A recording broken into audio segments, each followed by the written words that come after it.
The Caribbean Sea, once a symbol of tranquility and natural beauty, now finds itself at the heart of a rapidly intensifying crisis. Once a crossroads for trade and tourism, the region is now the epicenter of a major geopolitical standoff, drawing the eyes of the world to its turquoise waters.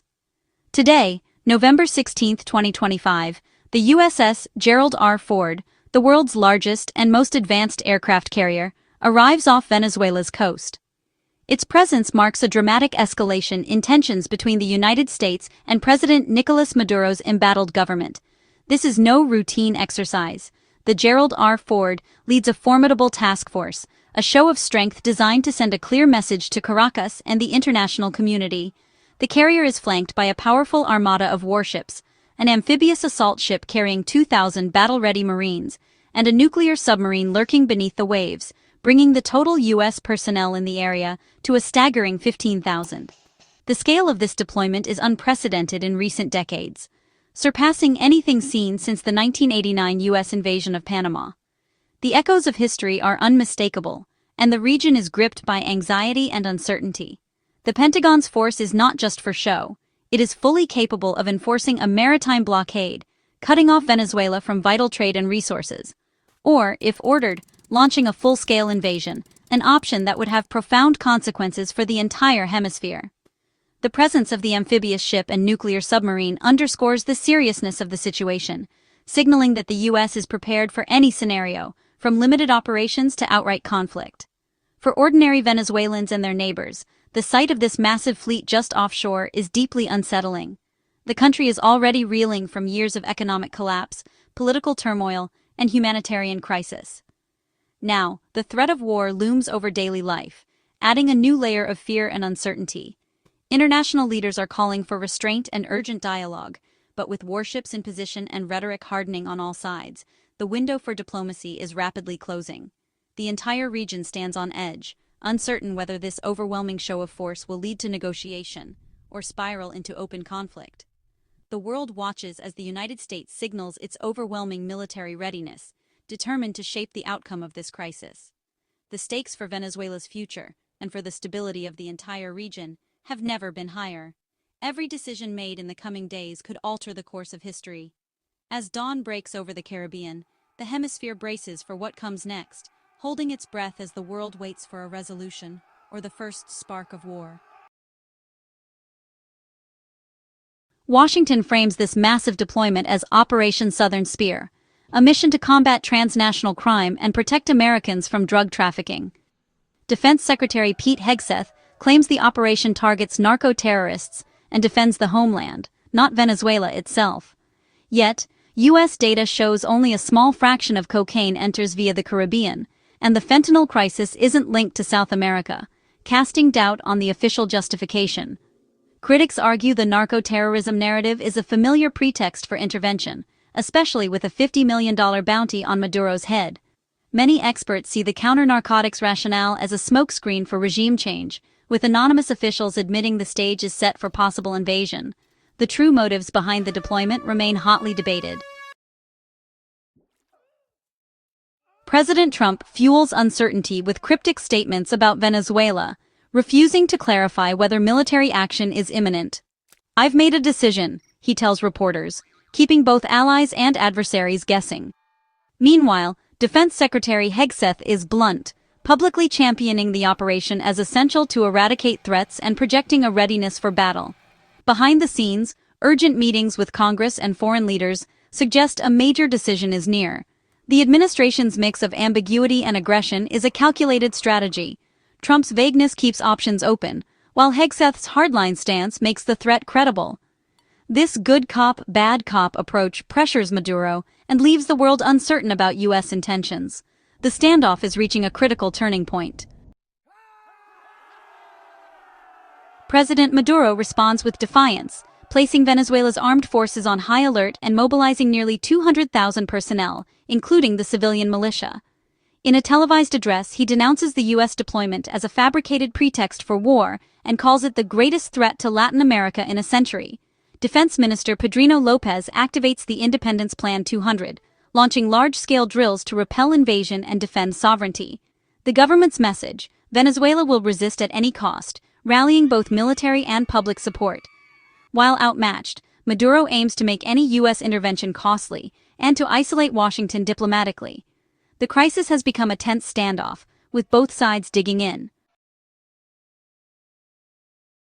The current military buildup in the Caribbean is not an isolated event, but the culmination of months of steadily intensifying U.S. operations in the region. Since September 2025, the U.S. Navy and Air Force have carried out nearly 20 deadly raids on ships suspected of illicit activity, often under the cover of darkness. These operations have dramatically increased tensions, with each new raid fueling speculation about Washington's true intentions and raising alarm among neighboring countries. U.S. airstrikes on suspected drug boats have resulted in the deaths of up to 80 people, including several non-combatants, according to local reports. The United Nations has condemned these actions, warning that they may constitute extrajudicial executions and violate international law. Human rights organizations have echoed these concerns, calling for independent investigations and greater accountability. The rules of engagement for these raids have become a flashpoint of controversy. Admiral Alvin Halsey, a senior Navy commander, made headlines when he resigned in protest, citing his refusal to carry out orders to attack vessels that pose no immediate threat. His resignation has sparked debate within the military and among lawmakers about the legality and morality of the current strategy. Despite mounting criticism, U.S. officials have yet to provide any public evidence linking the targeted boats to drug trafficking or other criminal activity. This lack of transparency has only intensified suspicions, with many accusing the administration of launching indiscriminate or politically motivated strikes that risk civilian lives and regional stability. Critics, including prominent political analysts and members of Congress, argue that these raids are less about combating the drug trade and more about exerting pressure on adversaries in the region. They warn that such actions could backfire, undermining U.S. credibility and fueling anti-American sentiment. The pattern of escalating force, secrecy, and high-profile resignations has created a climate of uncertainty and fear. With each new development, the sense of crisis has deepened, setting the stage for the dramatic events now unfolding. In Caracas, these actions have only confirmed long-standing fears of U.S. aggression. Venezuelan officials and ordinary citizens alike see the raids as evidence of a broader campaign to destabilize their country and justify further intervention. Now, with U.S. forces massing near the Venezuelan coast and military hardware being deployed at an unprecedented scale, many believe the region stands on the brink of open conflict, a confrontation that could have far-reaching consequences for the entire hemisphere. Experts are divided. Is this a prelude to invasion or a high-stakes bluff to force Maduro out? The presence of 2,000 Marines and a massive fleet suggests invasion is possible, especially with hawkish rhetoric from U.S. officials. Others argue it's coercive diplomacy, meant to fracture Venezuela's military and trigger a coup, not a direct assault. An invasion would be costly and risky, likely leading to a protracted conflict and regional instability. The ambiguity is strategic, keeping Maduro off balance and straining his resources. But the danger is real. A single miscalculation could ignite a war neither side truly wants. The world is left guessing, as the line between intimidation and action blurs. The stakes could not be higher. Venezuela's military, while not the most advanced in the region, is far from defenseless. Over the years, it has built up a formidable presence, both in numbers and in strategic positioning. With more than 300,000 active personnel, Venezuela's armed forces are equipped with Russian-made fighter jets, advanced air defense systems, and anti-ship missiles capable of threatening any naval approach. These assets mean that any invading force would face significant resistance and could suffer heavy losses, especially in the early stages of a conflict. But perhaps the greatest challenge for any adversary is Venezuela's potential for asymmetric warfare. Urban and jungle insurgency tactics, honed over years of internal unrest, could turn cities and rainforests into battlegrounds. National pride and deep-seated anti-U.S. sentiment would likely fuel a determined resistance, making occupation costly and dangerous. Venezuela's powerful allies further complicate the picture. Russia not only supplies advanced weaponry, but also signals a willingness to provide direct military assistance if needed.